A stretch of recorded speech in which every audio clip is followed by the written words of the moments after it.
All right, diving in today, something I know you're all keen to explore, the Korean War. Yeah, fascinating stuff. We've got this presentation, lays out the main points, Right. but we want to go deeper. Dates and names, sure, but Absolutely. it's the why, the how that really matters. Mhm. This war, frankly, That gets overlooked. overlooked way too often. Yeah, the Forgotten War. That's what they call it. But forgotten. Not a chance. Not when you see how it shaped things. Yeah. 20th century geopolitics, global politics today, the impact is still there. Couldn't agree more. Okay. So, rewind with me. End of World War II. Korea, Yeah. split right down the middle, 38th parallel. North, Soviet-backed, south, the U.S. Already tense, right? But here's the kicker.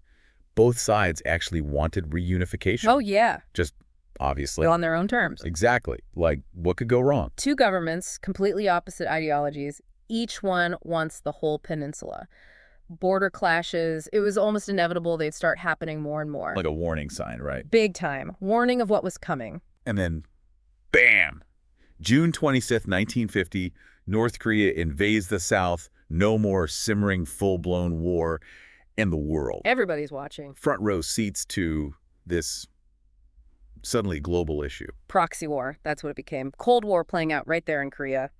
US, the UN, they want to contain communism, so they back the South.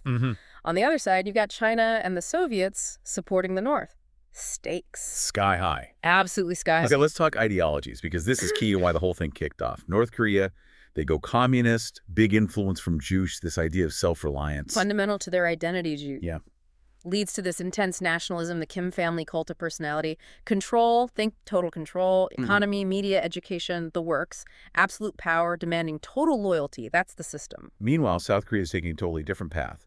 Democratic government, U.S. support, their big focus, Economic development. and a hardline stance against communism. Pretty stark contrast, wouldn't you say? Oh, night and day. Can you see how these different visions, how they basically set the stage? Oh, absolutely. Recipe for conflict. And then it heats up even more when President Truman sends in U.S. troops, leading that UN coalition to defend the South. This is where General MacArthur enters the picture. Brilliant, definitely. But Controversial. oh, yeah, no question. But the Incheon landing, that was his masterpiece. Audacious move, amphibious assault, totally changed the war's course. He was complex, MacArthur, pushing for total victory, even talking about bombing China, invading. That aggressive approach, a lot of it came from the domino theory, which we'll get into a bit later. Yeah, the domino theory shaped U.S. foreign policy for decades. The idea being one country falls to communism, the rest topple like dominoes. That fear that a communist wave would sweep through Asia, that's what drove U.S. involvement in Korea and later, of course, in Vietnam. Right, so that's the big picture. But let's get down to it. Boots on the ground. What was it actually like fighting in Korea? Brutal. Yeah. Imagine. Harsh weather, freezing winters, scorching summers, the terrain. Not helping. Awful. Mountainous, favored defensive tactics. That's what led to those stalemates, that prolonged trench warfare. Horrible casualties, both sides. And for the civilians caught in the middle. Devastating. Absolutely devastating. It's easy to focus on the strategy, the politics, but the human cost, we've got to remember that. Korea, no exception. Speaking of strategy, though, you see some really contrasting military tactics. North Korea, they leaned heavily on Soviet-style offensives. Massed infantry, armor, the whole deal. South Koreans, initially, they were overwhelmed, but then they started using their advantages. Yeah. Air superiority, the naval power from the UN, counteracting the North's initial push. Right, and you've got the UN forces under MacArthur, strategic bombing, those daring amphibious landings like Incheon. Then China enters the war. It's a whole different ballgame. Human wave attacks. Guerrilla warfare. It's like a Yeah. chaotic mix of military doctrines all colliding on this one peninsula. And China getting involved, October 1950, that was a turning point, huge. They didn't want UN forces anywhere near their border. Massive counterattack, pushed the UN back, led to that brutal stalemate near the 38th parallel, remember? Right back where we started, basically. And China's involvement, massive consequences. No total UN victory, and North Korea, their status as a communist state, solidified. The war dragged on. 2 more years, mostly a war of attrition. Grueling back and forth, heavy casualties. And finally, July 27, 1953, the armistice agreement. Stops the fighting, but Crucial point. doesn't end the war. Exactly. Never an official peace treaty, so technically It's still at war, North and South Korea to this day. wild. Yeah. The armistice, though, that did create the DMZ, the Korean Demilitarized Zone, right at that 38th parallel.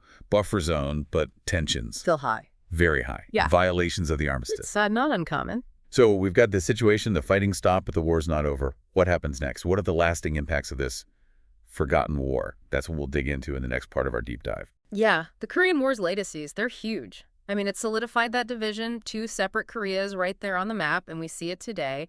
But it also, really cranked up that Cold War rivalry, US and the Soviets, ripples everywhere, global. Poured gasoline on that fire, didn't it? Mm-hmm. And here in the U.S., it meant a big boost to our military in Asia, a presence that's still felt today.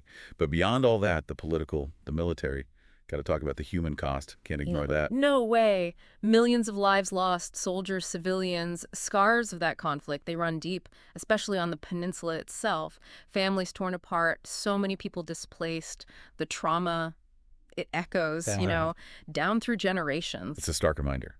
Behind all the strategies, the political maneuvering, there were real people living through that, enduring incredible hardships.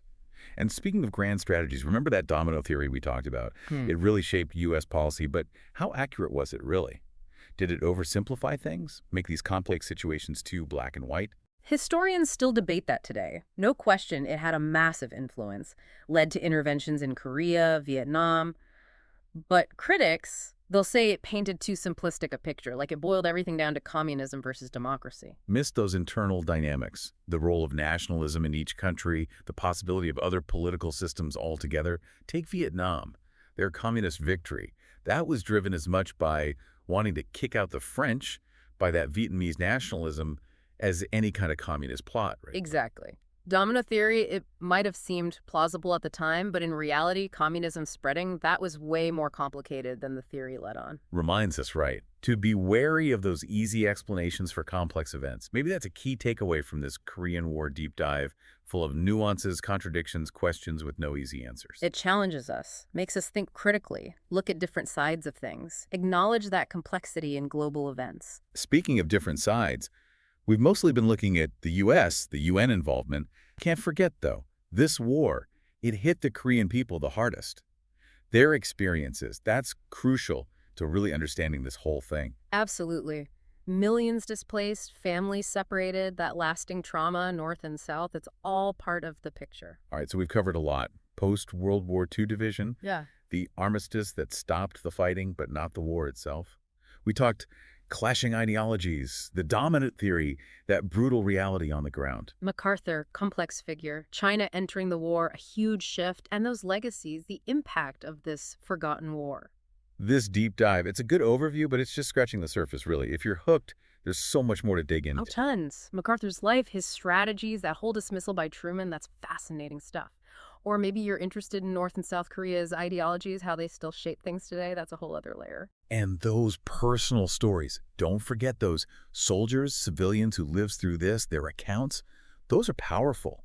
They give you a different kind of understanding, more human, more visceral. Absolutely. They're out there, those stories, in books, documentaries, museums even. They can help you grasp the true weight of this forgotten war that, honestly, is still shaping global politics. It's crazy, right? This forgotten war, it had such a massive impact, and we're seeing its echoes even today. Think about it. The tensions that never truly resolved, North Korea's nuclear ambitions, even the whole debate about America's role in the region, these are all legacies of the Korean War playing out on the world stage as we speak. And let's not forget those human costs. Millions of Koreans driven from their homes, families shattered, the trauma, it lingers both north and south. We just got a glimpse in the presentation, but those individual stories, those are essential to understanding the full scope of what happened. Couldn't agree more. So, as we wrap up this deep dive into the Korean War, I'm curious, what surprised you the most? What really stood out from everything we discovered today? Was it that fact right off the bat that both Koreas actually wanted reunification, just, on completely different terms? Or maybe the sheer power of that domino theory, how much it shaped U.S. foreign policy, not just in Korea, but later in Vietnam, too? Maybe it was the sheer brutality of the war itself that hit you hardest. Those harsh conditions, the trench warfare, the incredible losses on both sides. Or maybe it was the realization that technically the war never even officially ended. No peace treaty, just an armistice. Whatever resonated most, I hope this deep dive has left you with more questions than answers. More importantly, that it sparked a desire to keep exploring, to delve deeper into this complex and fascinating conflict. There are so many paths to follow from here. If you're intrigued by MacArthur, his strategies, and his dramatic dismissal by President Truman, that's a rabbit hole worth going down. Or perhaps you're drawn to the different ideologies of North and South Korea, how they continue to shape the peninsula today. That's another fascinating avenue. And don't forget those personal stories we talked about, accounts from soldiers, from civilians caught in the crossfire. Those offer a powerful window into the human cost of this war. Imagine what it was like to fight in those brutal conditions, or just trying to survive as a civilian. Those stories help us bridge the gap between the historical facts and the reality of what people experienced. And as you continue exploring, here's a final thought. The presentation touched on the war's lasting impact, but what about lessons learned? Are there any insights from the Korean War that we can apply to conflicts happening right now all over the world? That's something to ponder. Because ultimately, the deeper our understanding of the past, the better equipped we are to navigate the complexities of the present. And who knows, maybe even help shape a more peaceful future. Thanks for joining us on this deep dive. Makes you think, this forgotten war, it really wasn't so forgotten after all. The impact it had, the way it still echoes today, those unresolved tensions, right? North Korea and their nuclear ambitions, and even the whole debate about America's role in the region. It's all connected back to the Korean War playing out on the world stage right now. Yeah. And the human cost, we can't forget that either. Millions of Koreans displaced, families torn apart. The trauma, it lingers on both sides. What we saw in that presentation, it was just a glimpse. But those personal stories, those are crucial to really understanding the whole picture. Absolutely. So as we wrap up our deep dive here, I'm curious, what surprised you the most today? What really stood out from everything we discovered? Was it that fact that both North and South Korea, they actually wanted reunification? Just, obviously on completely different terms. Right. Or maybe it was how much influence that domino theory had. Not just on U.S. policy in Korea, but later in Vietnam as well. Yeah, that was a big one. Or maybe it was just the sheer brutality of the war itself that got to you. The harsh conditions, the trench warfare, the massive casualties. Or maybe it was the realization that technically the war never even officially ended. No peace treaty, just an armistice. It's pretty wild when you think about it. It is. So whatever resonated most with you, I hope this deep dive has given you more questions than answers.